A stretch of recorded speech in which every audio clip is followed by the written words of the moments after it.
నమస్కారం, welcome to ASN news. భారత స్వతంత్ర సంగ్రామంలో యావత్ దేశాన్ని ఏకతాటిపై నడిపించిన వందే మాతర గేయం స్ఫూర్తిని భావితరాలకు అందించాల్సిన బాధ్యత అందరిపై ఉందని అద్దంకి మండల విద్యాశాఖ అధికారి కెవి శ్రీనివాసరావు అన్నారు. అద్దంకి ప్రభుత్వ బాలుర ఉన్నత పాఠశాలలో శుక్రవారం వందే మాతర గేయానికి 150 ఏళ్లు పూర్తయినందున వందే మాతర గేయం ఆలాపన కార్యక్రమాన్ని నిర్వహించారు. కార్యక్రమంలో ఉపాధ్యాయులు, విద్యార్థులు, భారతీయ జనతా పార్టీ నేతలు పాల్గొన్నారు. ఈ సందర్భంగా ఎంఈఓ శ్రీనివాసరావు మాట్లాడుతూ వందే మాతర గేయం బక్రీద్ చంద్ చటర్జీ రచించారని, ఈ గేయంకు 150 ఏళ్లు పూర్తయిందన్నారు. కేంద్ర ప్రభుత్వ ఆదేశాల మేరకు అద్దంకి మండలంలో ప్రతి పాఠశాలలో వందే మాతర గేయం ఆలపించాలని శ్రీనివాసరావు చెప్పారు. వందే మాతర గేయం అనేది ప్రతి పాఠశాలలో రోజు ప్రతిజ్ఞ సమయంలో విద్యార్థులచే ఆలపించాలని ఎంఈఓ శ్రీనివాసరావు తెలియజేశారు.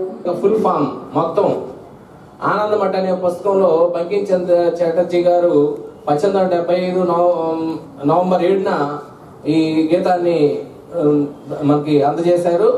150 సంవత్సరాలు అయిన సందర్భంగా ఆనందమఠలోని మొదటి 2 పద్యాల్ని వందే మాతర గీతంగా మనం జాతీయ గీతంగా మనం ఉపయోగించుకుంటున్నాం. మరి మన రవీంద్రనాథ్ ఠాగూర్ గారు దీనికి సంగీతం కూడా చేకూర్చారు. మరి రాజ్యాంగ సభ కూడా దీన్ని 1950 జనవరి 26న ఆమోదించడం జరిగింది. ప్రపంచవ్యాప్తంగా దీనికి కూడా మరి ఇతర దేశాల్లో ఉన్న భారతీయులు కూడా ఈ గీతాలాపన చేసుకుంటున్నారు. మరి స్వాతంత్ర పోరాటంలో ఈ గేయం యొక్క ప్రాధాన్యత చాలా ఉంది. అందరినీ ఏకతాటి మీద నడపడంలో, మరి ఉద్యమ స్ఫూర్తిని, స్వాతంత్ర పోరాటంలో స్ఫూర్తి నేర్పడంలో కూడా గేయం ఎంతగానో ఉపయోగపడింది. అందరూ కూడా దేశభక్తి తగ్గుతున్న రోజుల్లో మనం ఆగస్టు 15, జనవరి 26 రోజున ఈ జెండాలు ఎగరేయటం, అలాగే ప్రభుత్వం నిర్వహించేట్లాంటి కార్యక్రమాల్లో పాల్గొనడం ద్వారా దేశభక్తిని విద్యార్థులు ప్రతి ఒక్కళ్ళు కూడా పెంచుకోవాల్సిన అవసరం ఉంది. మన దేశం మీదకి ఎవరైనా వస్తే దాన్ని సమర్థవంతంగా ఎదుర్కోగలము అనే నమ్మకాన్ని ప్రతి భారతీయుడు కలిగి ఉండాలి. అవసరమైతే నేను కూడా పోరాటంలో పాల్గొంటాననే స్ఫూర్తి యువకుల్లో, విద్యార్థుల్లో రావాలి. దేశం కోసం ఏమైనా చేయడానికి సిద్ధమనే భావం అందరిలో పెంపొందాలని కోరుకుంటున్నాను. వ్యక్తిగత స్వార్థం, వ్యక్తిగత అభివృద్ధి కాకుండా దేశ అభివృద్ధి, దేశం కోసం పనిచేయడం అనే భావాలు యువతలో రావాలని, మరి ఆ విధంగా మన దేశం ముందుకు పోవాలని, ప్రపంచంలోని అగ్రస్థాయికి మన భారతదేశం వెళ్లాలని హృదయపూర్వకంగా కోరుకుంటూ అవకాశం ఇచ్చినందుకు. మనం పీల్చే గాలి, మనం నివసించే భూమి భరత భూమి, అందరం భారతీయులం. ఎందరెందరో మహానుభావులు మన దేశ స్వాతంత్ర్యం కోసం పోరాడి ఈ మట్టిలో కలిసిపోయారు. ఆ పోరాట పటిమలో ఈ వందే మాతర గేయం ఎంతో పోరాట స్ఫూర్తిని నింపింది మన భారతీయులలో. బ్రిటిష్ వారి అరాచకాన్ని తరిమి కొట్టడానికి ఈ వందే మాతర గేయం రగులుతున్న జ్వాలలాగా బ్రిటిష్ వాళ్ళను తరిమి కొట్టింది. అలాగే బాపూజీ కలలుగన్న స్వరాజ్యం ఏర్పడాలంటే నేటి బాలలే రేపటి పౌరులు. ఈ వందే మాతర గేయంలోని ప్రతి అక్షరానికి అర్థం తెలుసుకొని మీరు మీ తరగతి గదుల్లో ఉపాధ్యాయులు బోధించే విద్యను సరిగా స్వీకరించి మంచి పౌరులుగా, మంచి దేశభక్తులుగా మన భారతదేశానికి కీర్తి ప్రతిష్టలు తీసుకురావాలని కోరుకుంటూ ముగిస్తాను.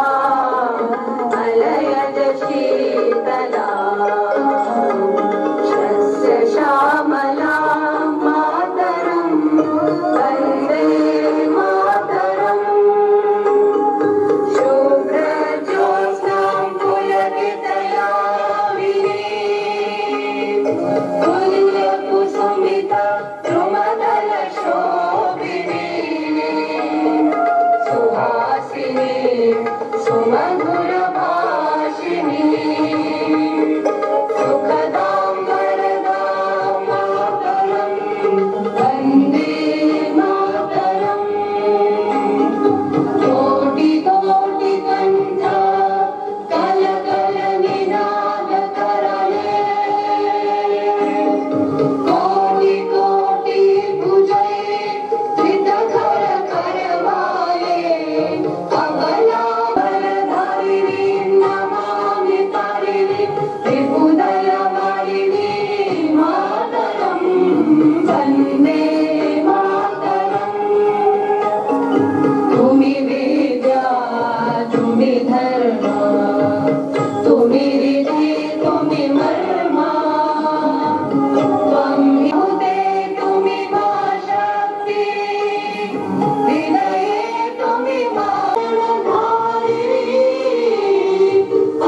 అనేది ఎంతో భయంకరమైనదని, మహిళల్లో వచ్చే క్యాన్సర్ వ్యాధి పట్ల అప్రమత్తంగా ఉండాలని Gajulapalem urban health centre medical officer doctor Gottipati Jayasimha అన్నారు. జాతీయ క్యాన్సర్ అవగాహన దినోత్సవం సందర్భంగా శుక్రవారం మోదేపల్లి పిహెచ్సి ఆధ్వర్యంలో అవగాహన ర్యాలీ నిర్వహించారు.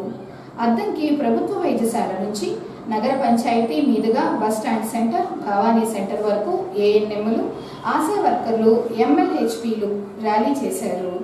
ఈ సందర్భంగా డాక్టర్ జయసింహ మాట్లాడుతూ, గత 3 సంవత్సరాల నుంచి ప్రభుత్వం క్యాన్సర్ వ్యాధి మీద అవగాహన కల్పిస్తూ ఏఎన్ఎంలచే ప్రతి ఇంటింటికి తిరిగి క్యాన్సర్ వ్యాధిగ్రస్తులను సర్వే ద్వారా గుర్తించి క్యాన్సర్ లక్షణాలు ఉంటే వారిని ఒంగోలు రిమ్స్కు పంపించి చికిత్సలు చేయిస్తున్నారన్నారు. క్యాన్సర్లో అనేక రకాలు ఉన్నాయని ప్రజలు ఈ విషయాన్ని గమనించాలన్నారు. నా పేరు doctor Gottipati Jayasimha, medical officer UPHC Gajulapalem. ఈరోజు జాతీయ క్యాన్సర్ దినోత్సవం జరుపుకుంటున్నాము. ఈ దినోత్సవంలో భాగంగా మా 3 పిహెచ్సిల తరపు నుంచి గాజులపాలెం, కాకానిపాలెం మరియు మోదేపల్లి పిహెచ్సిల తరపు నుంచి ఒక ర్యాలీ నిర్వహిస్తున్నాము. ఆల్రెడీ ప్రభుత్వం వారు కూడా గత 2-3 సంవత్సరాల నుంచి ఈ క్యాన్సర్ పట్ల విస్తృతంగా అవగాహన కల్పిస్తూ ఉన్నారు. నోటి క్యాన్సరు, రొమ్ము క్యాన్సరు మరియు సర్వైకల్ క్యాన్సర్ గురించి పిహెచ్సి స్థాయిలో స్క్రీనింగ్ పద్ధతులు అనేవి మొదలుపెట్టడం జరిగింది. అలాగే మా ఆశా కార్యకర్తలు, ఏఎన్ఎంస్ వీళ్ళందరూ ఇంటింటికి వచ్చి ఎవరెవరి ఇళ్లలో అయినా ఇట్లాంటి క్యాన్సర్లు ఏమైనా ఉన్నాయా, లేదా ఇట్లాంటి లక్షణాలు ఏమైనా ఉన్నాయా, ఇట్లాంటి జబ్బులు వచ్చే సూచనలు ఏమైనా కనిపిస్తున్నాయా అనేది ముందుగా అడిగి తెలుసుకుంటారు. ఇలాంటి రోగులు లేదా ఇలాంటి సమస్యలు వచ్చే పేషెంట్స్ ఎవరైనా ఉంటే వాళ్ళని ముందుగా మేము గుర్తించి ఒంగోలు రిమ్స్ హాస్పిటల్లో 222 నెంబర్లో ప్రివెంటివ్ ఆంకాలజీ యూనిట్ అనేది ఒకటి ఏర్పాటు చేయడం జరిగింది.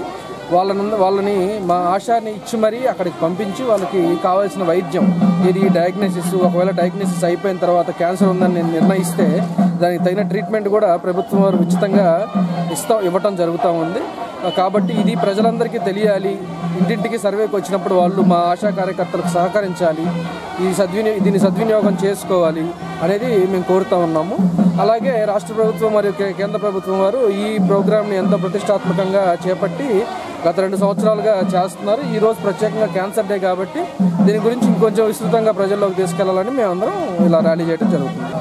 ఇదే నేషనల్ క్యాన్సర్ అవేర్నెస్ డే, జాతీయ క్యాన్సర్ అవగాహన దినోత్సవం నవంబర్ 7వ తేదీ. క్యాన్సర్ అవగాహన దినోత్సవం అవేర్నెస్ డే అంటే మెయిన్ ఏంటంటే మనం తినే ఫుడ్స్, ఎలాంటి ఫుడ్స్ తింటున్నాం, ఎలాంటి ఆయిల్స్ తింటున్నాం. మెయిన్ గవర్నమెంట్ క్యాన్సర్ని ప్రజల నుంచి దూరం చేయాలి అంటే నా సలహా అయితే మాత్రం ఏంటంటే ఆయిల్ ప్రజలకి నాణ్యమైనది ఎప్పుడైతే సరఫరా చేస్తారో అప్పుడే ప్రజలకి మనం క్యాన్సర్ని దూరం చేయొచ్చు. This the first one and last one. ఇదే అన్నిటికన్నా మంచి పద్ధతి. దీని ద్వారానే మనం ప్రజల నుంచి క్యాన్సర్ అనే దాన్ని మనం దూరం చేయగలం.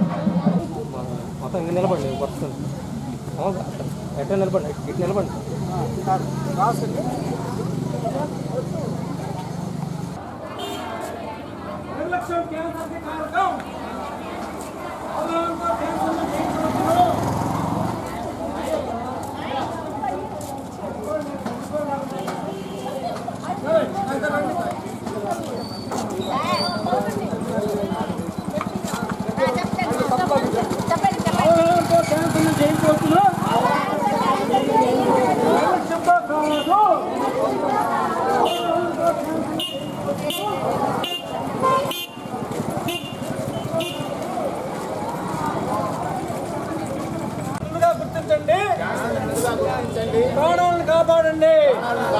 క్యాన్సర్ పై అవగాహన కలిగిద్దాం. క్యాన్సర్ ని తరిమి కొడదాం. క్యాన్సర్ పై అవగాహన కలిగిద్దాం.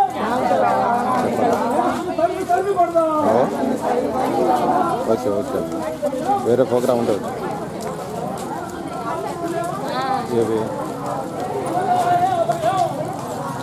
సరే సరే ఓకే ఓకే. విద్యుత్ శాఖ మంత్రి గొట్టిపాటి రవికుమార్ ఆధ్వర్యంలో ఈ నెల 9వ తేదీన అద్దంకిలో శంకర్ కంటి ఆసుపత్రి, పెద్ద కాకాని జిల్లా అంధత్వ నివారణ సంస్థ సంయుక్త ఉచిత మెగా కంటి వైద్య శిబిరం నిర్వహిస్తున్నారని శంకర్ కంటి ఆసుపత్రి ఎగ్జిక్యూటివ్ నాగబాబు తెలిపారు. ఉచిత కంటి వైద్య శిబిరానికి సంబంధించి శుక్రవారం అద్దంకి ప్రభుత్వ జూనియర్ కాలేజీ ఆవరణలో తెలుగుదేశం పార్టీ నాయకులు కరపత్రాలు ఆవిష్కరణ చేసి మంత్రి వ్యక్తిగత సహాయకులతో ఏర్పాట్లు గురించి చర్చించారు. ఈ సందర్భంగా నాగబాబు మాట్లాడుతూ ఆదివారం ఉదయం 9 గంటల నుంచి మధ్యాహ్నం 1 గంట వరకు ఉచిత కంటి వైద్య శిబిరం జరుగుతుందని, శిబిరానికి వచ్చేవారు ఆధార్ కార్డ్, ఆరోగ్యశ్రీ కార్డ్, జిరాక్సులు, ఫోన్ నెంబర్ తీసుకొని రావాలన్నారు. కంటి శుక్లములు ఉంటే శంకర్ కంటి ఆసుపత్రి బస్సులో ఉచితంగా తీసుకొని వెళ్లి ఆపరేషన్లు చేయించుకొని తీసుకొని రావడం జరుగుతుందన్నారు. నా పేరు నాగబాబు, శంకర్ కంటి హాస్పిటల్ పెదకాకాని గుంటూరు నుంచి వచ్చాను. ఎగ్జిక్యూటివ్గా నేను గత 10 సంవత్సరాలు వర్క్ చేస్తున్నాను. గుట్టిపాటి రవికుమారి గారి ఆధ్వర్యంలో రాష్ట్ర విద్యుత్ శాఖ మంత్రివర్యులు ఆంధ్రప్రదేశ్ మరియు శంకర్ కంటి హాస్పిటల్ పెదకాకాని గుంటూరు జిల్లా అంధత్వ నివారణ సంస్థ సంయుక్తంగా కలిసి ఉచిత కంటి వైద్య శిబిరం ఈ ఆదివారం అద్దంకి గవర్నమెంట్ జూనియర్ కాలేజీ నందు ఉదయం 9 గంటల నుండి మధ్యాహ్నం 1 గంటలకు నిర్వహించడం జరుగుతుంది. ఈ వైద్య శిబిరము అద్దంకి గవర్నమెంట్ జూనియర్ కాలేజీ నందు ఆదివారం ఉదయం 9 గంటల నుండి మధ్యాహ్నం 1 గంట వరకు నిర్వహించడం జరుగుతుంది. ఈ వైద్య శిబిరంలో ప్రతి ఒక్కరికి ఉచితంగా కంటి పరీక్షలు చేసి శుక్లాలు ఉన్న వాళ్ళకి ఆపరేషన్లు చేయడానికి పెదకాకాని గుంటూరు శంకర్ కంటి హాస్పిటల్కి ఉచితంగా బస్సులు పెట్టి మేమే తీసుకుని వెళ్ళి ఆపరేషను, భోజనము, ఉండడానికి వసతి, మందులు, నల్ల కళ్ళజోడు, ఆపరేషన్ అయిన తర్వాత ఇవన్నీ సమకూర్చి వాళ్ళకి మరలా తీసుకొచ్చి అద్దంకిలో ఇచ్చిపెట్టడం జరుగుతుంది. ఈ అవకాశాన్ని నియోజకవర్గ ప్రజలందరూ వినియోగించుకోవాల్సిందిగా కోరుచు, అలానే గుట్టిపాటి రవికుమారి గారి జన్మదిన వేడుకలో పాల్గొనాలని పార్టీ నాయకులకి అందరికీ ధన్యవాదాలు తెలియజేస్తూ, క్యాంపుకు వచ్చేవారు ఆధార్ కార్డు, ఆరోగ్యశ్రీ, జిరాక్సులు మరియు కుటుంబ సభ్యుల ఫోన్ నంబర్ తీసుకుని ఉదయం 9 గంటలకల్లా అద్దంకి జూనియర్ కాలేజీ నందు హాజరు కావాల్సిందిగా కోరుచున్నాను.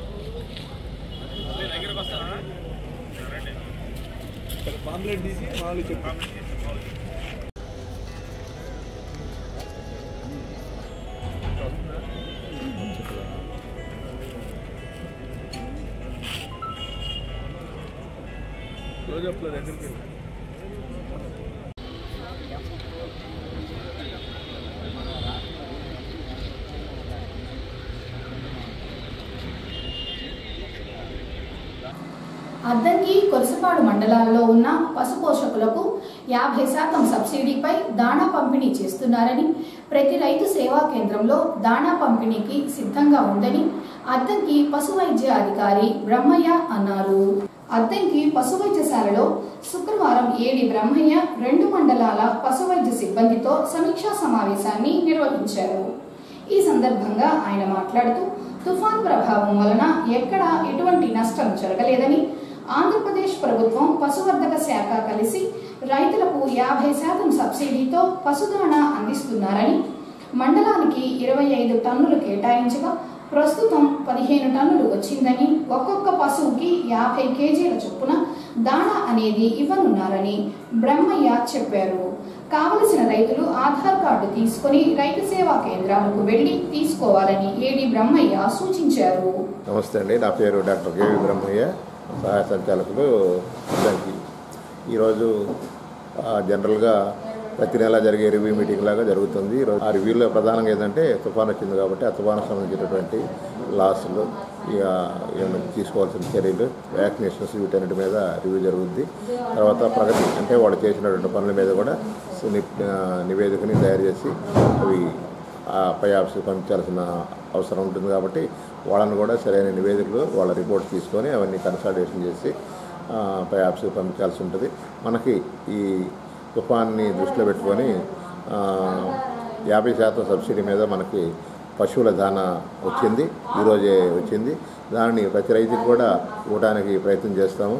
అట్లా ప్రతి ఆర్ఎస్కేలు అంటే రైతు భరోసా కేంద్రంలో, రైతు సేవా కేంద్రంలో ఈ దాణాని దింపడం జరిగింది. వాళ్ళు అక్కడ ఉన్నటువంటి ఆ సమీపంలో ఉన్నటువంటి ఏ సచివాలయం కింద అయితే ఉన్నారో రైతులు ఆ సచివాలయం దగ్గరికి వెళ్ళి మా ఎనిమల్ హస్బెండ్ అసిస్టెంట్ని అడిగి ఆ దాణాన్ని తీసుకోవాల్సిందిగా తెలియజేస్తున్నాము. ప్రతి ఆర్ఎస్కేకి ఇవ్వడం జరిగింది. ప్రస్తుతం ఏంటంటే మనకి మొత్తం మండలానికి 25 టన్నుల లెక్కన అలాట్ చేశారు. దానిలో 15 టన్నులు ముందు పంపించారు, తర్వాత మళ్ళీ 10 టన్నులు పంపిస్తారు. కాబట్టి వచ్చిన దానాన్ని సద్వినియోగం చేసుకోవాలని చెప్పి తెలియజేస్తున్నాము. ప్రతి రైతుకు కూడా ఒక బస్తా చొప్పున అంటే 50 కేజీల బ్యాగు ఒకటి ఇచ్చేలాగా ప్లాన్ చేస్తున్నాము. ఇది సబ్సిడీ మీద జరుగుతుంది. 50% సబ్సిడీ మీద ఇవ్వడం జరుగుతుంది. కాబట్టి రైతులు వచ్చేటప్పుడు వాళ్ళ ఆధార్ కార్డు తెచ్చుకుంటే రైతు వారీగా ఇవ్వటం జరుగుతుంది. వాళ్ళ రైతు పాల కార్డు కూడా తెచ్చుకుంటే ఇంకా మంచిది. పాలు గేదెలు ఉన్నాయనే దానికోసం గుర్తుగా ఈ 2 కార్డులు తీసుకొని వస్తే వాళ్ళకు మనం ఈ దానాన్ని ఒక్కొక్కటిగా ఇవ్వడానికి అవకాశం ఉంది కాబట్టి తెలియజేస్తున్నాము. తర్వాత మనకి వర్షాలు వీటి వల్ల ఎక్కువ గొంతువాపు వ్యాధి వచ్చేదానికి అవకాశం ఉంది కాబట్టి ఆ వ్యాక్సిన్ మనకి అందుబాటులో ఉన్నది.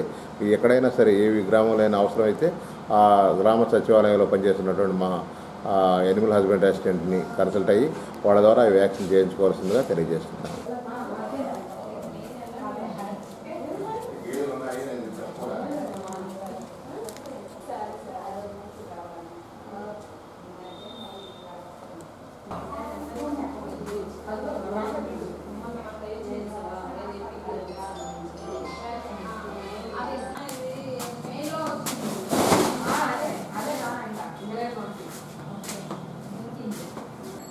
సింగరకొండ వద్ద ఉన్న కేఆర్కే డిగ్రీ కళాశాలలో శుక్రవారం వందే మాతర గేయం రచించి 150 ఏళ్లు పూర్తయిన సందర్భంగా విద్యార్థులచే వందే మాతర గేయాన్ని ఆలపించారు.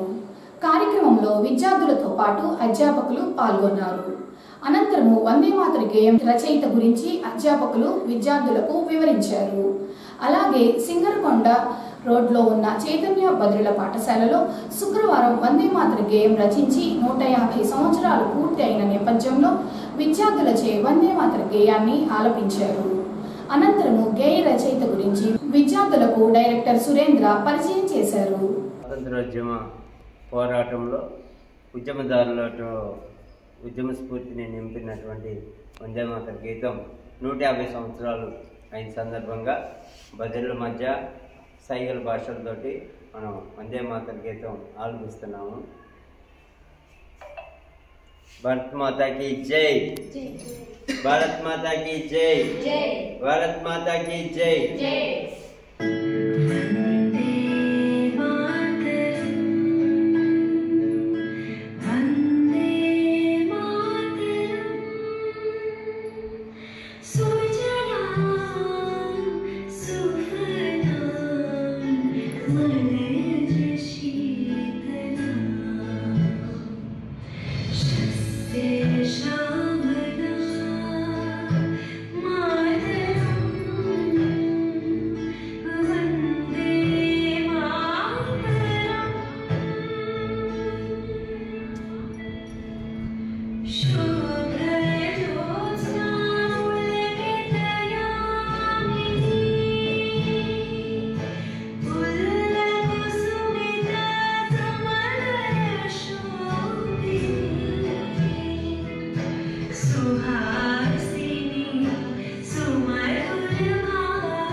విద్యార్థులకు మెరుగైన బోధన చేసేందుకు ఉపాధ్యాయులకు గతంలో టీచ్ టూల్పై శిక్షణ ఇచ్చారని, తిరిగి మరలా 2 రోజుల పాటు అద్దంకి నియోజకవర్గంలో ఉన్న 5 మండలాల ఉపాధ్యాయులకు శిక్షణ ఇస్తున్నారని అద్దంకి మండల విద్యాశాఖ అధికారి కెవి శ్రీనివాసరావు అన్నారు. అద్దంకి పట్టణంలోని ప్రభుత్వ బాలుర ఉన్నత పాఠశాలలో శుక్రవారం అద్దంకి, బల్లికురవ మండలాలలో ఉన్న 60 మంది ఉపాధ్యాయులకు శుక్రవారం టీచ్ టూల్పై శిక్షణా కార్యక్రమాన్ని నిర్వహించారు. ఈ సందర్భంగా కోర్సు డైరెక్టర్ శ్రీనివాసరావు మాట్లాడుతూ, తరగతి గదిలో ఉపాధ్యాయులు బోధనను పరిశీలించి అవసరమైన సలహాలు, సూచనలు ఇచ్చేందుకు టీచ్ టూల్ శిక్షణ ఉపయోగపడుతుందన్నారు. ప్రపంచ బ్యాంకు వారి ఆర్థిక సౌజన్యంతో 2027 వరకు ఈ కార్యక్రమం అనేది కొనసాగుతుందని, ఉపాధ్యాయులు తప్పనిసరిగా శిక్షణకి రావాలన్నారు. ఈరోజు రేపు అద్దంకి, బలికొరవ, సంతమాగులూరు మండలాల్లోని గతంలో టీచ్ టూల్ ట్రైనింగ్ అయిన అబ్జర్వర్లకి రిఫ్రెషర్ కోర్సు నిర్వహించబడతా ఉంది అద్దంకి బాలుర ఉన్నత పాఠశాలలో. దీనిలో 7 ఆర్పీలుగా వచ్చి ఉన్నారు. ఈ టీచ్ టూల్ ట్రైనింగ్ ఉద్దేశం ఏంటంటే, తరగతి గదిలో ఉపాధ్యాయుని యొక్క బోధనను పరిశీలించి తనకి సూచనలు, సలహాలు ఇవ్వడం, దాని ద్వారా బోధనను మెరుగుపరచడం అనేది ఈ టీచ్ టూల్ ట్రైనింగ్ యొక్క ఉద్దేశం. గతంలో అబ్జర్వర్స్ 9 రోజులు శిక్షణ పొంది ఉన్నారు. ఇప్పుడు 1 రోజు శిక్షణ, 2 రోజుల శిక్షణ వీళ్ళకి అద్దంకి బాలుర ఉన్నత పాఠశాలలో జరుగుతూ ఉంది.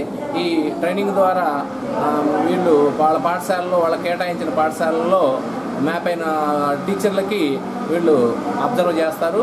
అబ్జర్వ్ చేయడం ద్వారా వాళ్ళకి సలహాలు ఇచ్చి వాళ్ళ బోధన మెరుగుపరుస్తారు. అలాగే వాళ్ళకి వాట్సాప్ ద్వారా, మెయిల్ ద్వారా కూడా వాళ్ళ బోధనలో ఎలాంటి మార్పులు చేసుకోవాలనేది తెలియజేయడం జరుగుతుంది. ఇది ప్రపంచ బ్యాంకు వాళ్ళ నిధులతోటి ఈ కార్యక్రమాన్ని 2027 వరకు నిర్వహించబడతా ఉంది. ఈ 2 రోజుల కార్యక్రమం విజయవంతం అవ్వాలని కోరుకుంటున్నాం. Thank you very much. కనుక మనము గతంలో 9 రోజుల పాటు ట్రైనింగ్ తీసుకొని అబౌట్ 50 to ఇంకొకటి రకరకాల కారణాల చేత సర్టిఫికేట్ కనుక మేము అబ్జర్వేషన్ అక్కర్లేదు అని అనుకోవడానికి అవకాశం లేదు. కాబట్టి మనందరూ కూడా ఎన్ని నుంచో లేకపోతే షెడ్యూల్ ఇస్తారు. ఆ షెడ్యూల్ ప్రకారం మల్టీ అబ్జర్వేషన్స్ తొందరగా మన టార్గెట్ పూర్తి కావాలని చెప్పి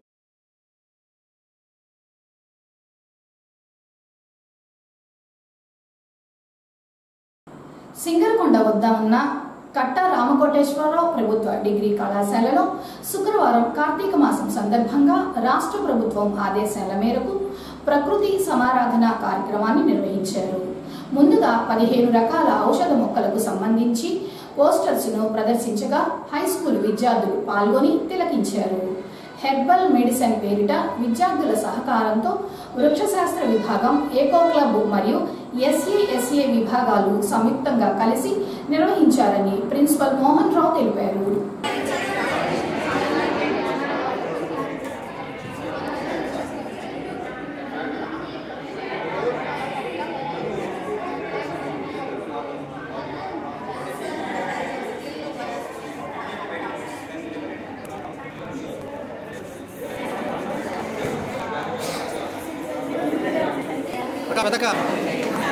ఓకే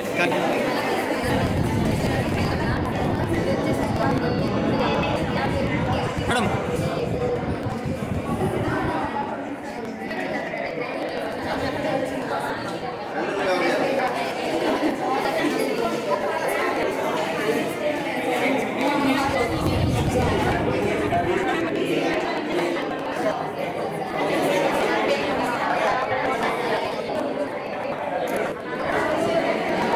మా